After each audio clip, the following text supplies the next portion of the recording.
ରଶ୍ମିନ ପାଟ୍ଟାଣୀ এই ওয়ার্ডর 65 নম্বর word corporator. ভাই কଣ କହିବେ ଆଜି ମା ରଜବତୀ ହେଇଛନ୍ତି ଏବଂ ଆପଣଙ୍କର ଏଠାରେ ଏତେ ସୁନ୍ଦର ଭବ୍ୟ ଆୟୋଜନ ମଧ୍ୟ କରାଯାଇଛି।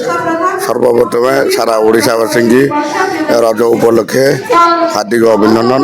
বিশেষ করে আমার এই গড়পাত্রপড়া রজ মহোৎসব মানে তার 15তম রজ পালন করছি। এটাকে ବହୁତ ସଂଖ୍ୟାରେ ଆଉ ଠିକ୍ ଦେଖିବେ ଆପଣମାନେ ଦେଖିବେ ଠିକ୍ 4ଟା ପରେ ଏଠି ଜନସମାଗମ ହେବ। ମିନିମମ୍ ଡେଲି 30,000 ଲୋକ ହେବେ। ବିଭିନ୍ନ ପ୍ରକାର ଯାକର ଦୋଳିଠୁ ଆରମ୍ଭ କରି ରାମଦୋଳିଠୁ ଆରମ୍ଭ କରି ପ୍ରାକୃତିକ ଦୋଳି ଲଗିଆ ହେଇଛି।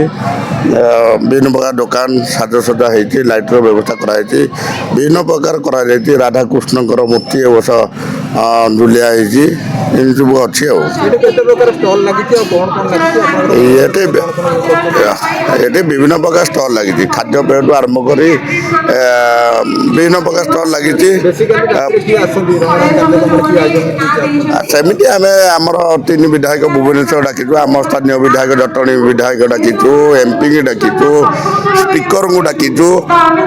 ଯିଏ ଯେଉଁଦିନ ଆସିବେ ଆମର ଠିଆ ହେବେ। କାର୍ଯ୍ୟସୂଚୀ ଆମର ପିଲାମାନଙ୍କର ଡ୍ୟାନ୍ସ କମ୍ପିଟିସନ୍ ସନ୍ଧ୍ୟାବେଳକୁ ଅଛି। ଏବେ ଚାଲିଛି କମ୍ପିଟିସନ୍ ସବୁ ମ୍ୟୁଜିକ୍ ଚେୟାର, ପୋଡ଼ପିଠା କମ୍ପିଟିସନ୍, ମେହେନ୍ଦୀ କମ୍ପିଟିସନ୍, ଆମର ପୁଞ୍ଚି ଖେଳ, ପୋଡ଼ପିଠାର କମ୍ପିଟିସନ୍ ଚାଲିଛି। ସନ୍ଧ୍ୟାବେଳକୁ ମଧ୍ୟ ଡ୍ୟାନ୍ସର କମ୍ପିଟିସନ୍ ହେବ। ସବୁ କଲଚରାଲ୍ ପ୍ରୋଗ୍ରାମ୍ ସବୁ ଏମିତି ହେବ। ଦେଖାଯାଉଛି 100ରୁ ଅଧିକ ଦୋଳି ଲାଗିଛି, ପିଲାମାନେ ଖେଳୁଛନ୍ତି, ବହୁତ ମାନେ ଇଏ କରୁଛନ୍ତି, ମଜା ନେଉଛନ୍ତି। ତା ପ୍ରତି ଆପଣ କ'ଣ କହିବେ? ଆସନ୍ତୁ ଏଠି 150 ଦୋଳି ଲାଗିଛି। ବିଶେଷ କରି ଝିଅମାନଙ୍କ ପାଇଁ ମାଆମାନଙ୍କ ପାଇଁ ଏଇ ଦୋଳିର ବ୍ୟବସ୍ଥା କରାଯାଇଛି। ଆମ ଗାଁ ଯେଉଁ ଆରାଧ୍ୟ ବାହିନୀ ଏଇ ଦୋଳିର ମୁଖ୍ୟ ନାୟିକା, ସେଇମାନେ ସବୁ ଆୟୋଜନ କରୁଛନ୍ତି। ବିଭିନ୍ନ ପ୍ରାନ୍ତରୁ ଓଡ଼ିଶାରୁ ପ୍ରାୟ ବି ଏ ଅଞ୍ଚଳରୁ ଆସୁଛନ୍ତି ଏଇ ରଜ ମହୋତ୍ସବକୁ ପାଳନ କରି। ଅର୍ପଣ କରିଛି 2011 ଆମେ ଏଠି ପ୍ରଥମେ ଆରମ୍ଭ କରିଥିଲୁ। ଆମର ଯେଉଁ ବନୀକରଣ ହୋଇଥିଲା, ଯେଉଁ ଗ୍ରାମ୍ୟ ଜଙ୍ଗଲ ଆମେ ସେତେବେଳେ କରିଥିଲୁ 20 ବର୍ଷ ତଳେ, କିଛି ଶିମୁଳିଆ ଗଛ ଏଠି ଆମେ ଲଗାଇଥିଲୁ, ଯେଉଁଟାକି ଖୁବ୍ ଜଲ୍ଦି ବଢ଼ିଯାଇଥିଲା। ଏବଂ ଆମେ ପ୍ରାକୃତିକ ଭାବରେ ଗଛକୁ ଗଛ ଦେହରେ ବଲ୍ଲା ବାନ୍ଧିକି ଆମେ ପ୍ରଥମେ 20-25ଟି ଦୋଳିରୁ ଏଠି ଆରମ୍ଭ କରିଥିଲୁ। ଯେହେତୁ ଗାଁଠୁ ଏ ଜାଗାଟି ଅଧା କିଲୋମିଟରରୁ ଦୂର ଥିଲା, ଗାଁ ଲୋକ ଏତେ ଧ୍ୟାନ ଦେଉନଥିଲେ ରଜକୁ, ସତେ ଯେମିତି ସେତେବେଳେ ଭୁଲି ଯାଇଥିଲେ 2011ରେ। ତ ଧୀରେ ଧୀରେ ବର୍ଷେ 2 ବର୍ଷ ପରେ ଲୋକଙ୍କର ଗୋଟେ ଆଗ୍ରହ ଆସିଲା ଯେ କିଛି ପିଲା ଏଠି ଦୋଳି ଲଗାଇଲେଣି। ଧୀରେ ଧୀରେ ସବୁ ଝିଅ ବୋଉମାନେ ଆସିବା ଆରମ୍ଭ କଲେ। ବର୍ତ୍ତମାନ ଅଞ୍ଚଳବାସୀ ଏଠିକି ଆସୁଛନ୍ତି ଦୀର୍ଘ 15 ବର୍ଷ ହେଲାଣି। ମଝିରେ 2 ବର୍ଷ ଆମେ ଫନିରେ ଏଠି ଆମେ କିଛି କାର୍ଯ୍ୟକ୍ରମ କରିନଥିଲୁ, କେବଳ ବିଧି ଅନୁଯାୟୀ ଏଠି ରାଧାକୃଷ୍ଣଙ୍କୁ ଆମେ ପୂଜା କରିଥିଲୁ। ନହେଲେ ଆଉ ବାକି 13 ବର୍ଷ ଆମେ ଏଠି ବଡ଼ ଧୁମଧାମରେ ପାଳୁଛୁ। ଏ ବର୍ଷ 150ରୁ ପ୍ରାୟ ଉର୍ଦ୍ଧ୍ୱ ଦୋଳି ଲାଗିଛି। ଏବଂ ଆମର ଫାଙ୍କା ଥିବା ଗଛ ଗୁଡ଼ାକ ଆମେ ଯେହେତୁ ମିଆବାକ୍ୟ ଯୋଜନାରେ ପ୍ରାୟ 2200 ଗଛ ଗଲା ବର୍ଷ ଆମେ ଲଗାଇଛୁ ଜୁଲାଇ ମାସରେ। ତ ଏବେ ଆମେ ଜଙ୍ଗଲଟାକୁ ସଫା କରିଛୁ। କିଛି ମାନେ ଆମକୁ ପାରିଶ୍ରମିକ ସ୍ତରରେ ଆମକୁ ଅଧିକା କରିବାକୁ ପଡ଼ିଥିଲା। ଏବଂ ଆମେ ଏ ବର୍ଷ 150ରୁ ଉର୍ଦ୍ଧ୍ୱ ଆଜି ପର୍ଯ୍ୟନ୍ତ 150 ଲାଗିଯାଇଛି। ବୋଧେ ଏଇ 2-4 ଦିନ ଭିତରେ ଆଉ ବି କିଛି ଆମ ପାଖରେ ବଲ୍ଲା ଅଛି। ଆମେ ପ୍ରୟାସ କରୁଛୁ ଆଉ କିଛି ଦୋଳି ଲଗାଇବା ପାଇଁ। ତ ଗୋଟେ ବଡ଼ ଗ୍ରାମ୍ୟ ଜଙ୍ଗଲକୁ ଆମେ ଏଠି ବଞ୍ଚେଇକି ରଖିଛୁ।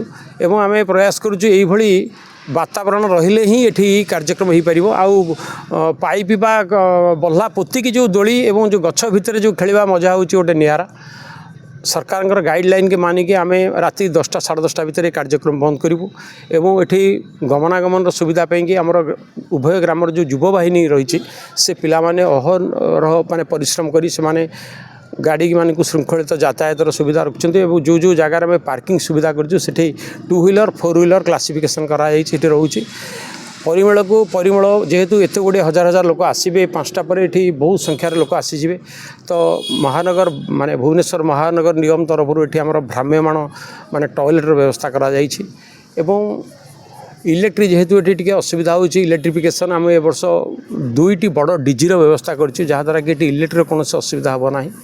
ଏବଂ ତାପରେ ବି ଧ୍ୟାନ ରଖାଯାଇଛି ପାନୀୟ ଜଳ ଏଠି ଯେମିତି କିଛି ଅସୁବିଧା ନ ହୁଏ ତା ପ୍ରତି ବି ଧ୍ୟାନ ଦିଆଯାଇଛି। ବିଭିନ୍ନ ଅନୁଷ୍ଠାନ ଏବଂ ବୈଧାନିକ ବ୍ୟକ୍ତିଙ୍କ ଦ୍ୱାରା ଜଳଛତ୍ର ବି ଏଠି ଚାଲିଛି। ଆମ୍ବୁଲାନ୍ସର ବି ଆମେ ଏଠି 2ଟି ବ୍ୟବସ୍ଥା ରଖିଛୁ। ସେ ଆଉ କିଛି ସମୟ ପରେ ଆସିଯିବେ ସେମାନେ, ଯିଏକି ୱିଥ୍ ଡ୍ରାଇଭର ସହିତ ରହିବେ। ଖୁବ୍ ନିକଟରେ ଏମ୍ସ ଅଛି, ତେଣୁ ଆମକୁ ଏମ୍ସରୁ ବି ସହଯୋଗ ମିଳେ। ଯଦି କିଛି ଏଠି କେବେ ବି ହେଇନି, ଯଦି ସାମୟିକ ଭାବରେ କେତେବେଳେ କିଛି ହୁଏ, ଆମେ ଏଠି ପାଖରେ ଆମର ରହିଛି ସରକାରଙ୍କର ଆମର ଏମ୍ସ ରହିଛି। ଏଇ ସବୁ ଦୃଷ୍ଟିକି ଦେଖିକି ଆମେ ଏଠି ଶୃଙ୍ଖଳା ଟିକେ ବଜାୟ ରଖିବା ପାଇଁକି पुलिस प्रशासन सहित आम हाथ मिलैचु आमर किसी ये भलेंटियर्स भाई भौणी मैंने अच्छा जो मैंने कि आम पूरा ध्यान रखू से 15 वर्ष है ये कौन विशृंखला केवे भी होनी आशा रखुचु यहाँ आगू ये बहुत स्थानीय अंचलवासी समस्त आमको सहयोग हाथ बढ़ाऊँ समस्त सहयोग यहाँ चली केवल जे आम 10-15 जन या करें संभव नुह 100 लोक बर्तमान आप देखो ये बर्तमान झील मैंने बहुत संख्यार आसी से आजिकल सब कर्ममय जीवन भितर से कर्म करिक आसिक माने दीपर बेले भी से कार्यक्रम कर अति सुंदर भाव चली आशा करुचु इंद्रदेव जदि आमको सहाय हे 4 दिन अति बढ़िया प्रोग्राम ये चलो आपण मानक धन्यवाद आपण मैंने आसिक सब जिनस को दूरा दूरांत प्रचार प्रसार होबार लगी प्रिंट मीडिया हो जो लोक मैंने एत संख्यार बहुत संख्यार जनसमागम हे पार्किंग व्यवस्था प्रति विशेष ध्यान देचु आमर गवर्नमेंट जो अच्छी आमर जो बेंडिंग जोन टी